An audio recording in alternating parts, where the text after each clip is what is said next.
ये तस्वीर में जो लड़की आपको नजर आ रही है, इसने ठाकुर जी से शादी की। अब सवाल यह आता है कि भगवान से कोई शादी क्यों कर रहा है और किस लिए कर रहा है।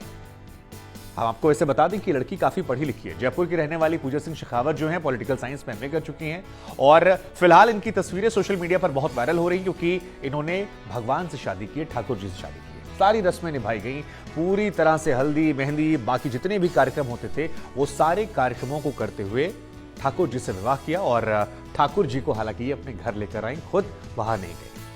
अब सवाल एक जहन में आता है कि आखिर वजह इसके पीछे क्या रही। उससे पहले आपको बता दें कि इनकी तुलना मीराबाई से होने लगी है, जो वो ईश्वर की भक्ति में लीन हो गई थी। लोग इनकी तुलना भी उनसे ही करने लगे हैं।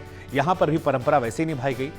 माथे में सिंदूर की जगह हालांकि पूजा ने चंदन लगाया। भगवान को बहुत मानती हैं, लेकिन जब सवाल लोगों ने पूछा कि इस तरह से शादी करने का लॉजिक क्या है और इसके क्या कोई कीमत भी चुकानी पड़ी, तो पूजा कहती है कि हाँ, इस शादी से मेरे घर वाले खुश नहीं थे।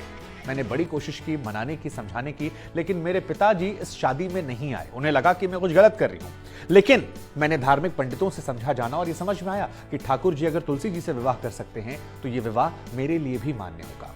पूजा कहती हैं कि पति पत्नी के रिश्ते में अक्सर लड़ाइयां हो जाती हैं, लड़ाई झगड़े करते हैं। कई बार हमने देखा है कि मौजूदा दौर में वो एक दूसरे को धोखा देते हैं, प्रताड़ित करते हैं, परेशान करते हैं।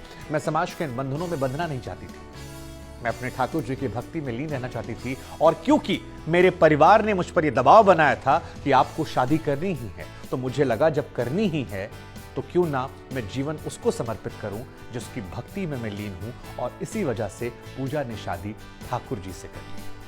एक पढ़ी लिखी लड़की का ईश्वर से विवाह करना और पंडितों का यह मानना कि इस विवाह को वैधता भी मिल रही है क्योंकि तुलसी जी से शादी हुई थी और शास्त्रों के हिसाब से शादी को मान्यता मिल रही है, बड़ा दिलचस्प हो जाता है। हमें लगा हम आपसे पूछते हैं कि इस शादी को आप कैसे देखते हैं और जो बातें पूजा ने कही उससे आप कितना इत्तेफाक रखते हैं और क्या पूजा की तुलना मीराबाई से होनी चाहिए। ऐसे तमाम वीडियोस के लिए आप जुड़े रहिए आज तक डिजिटल के साथ।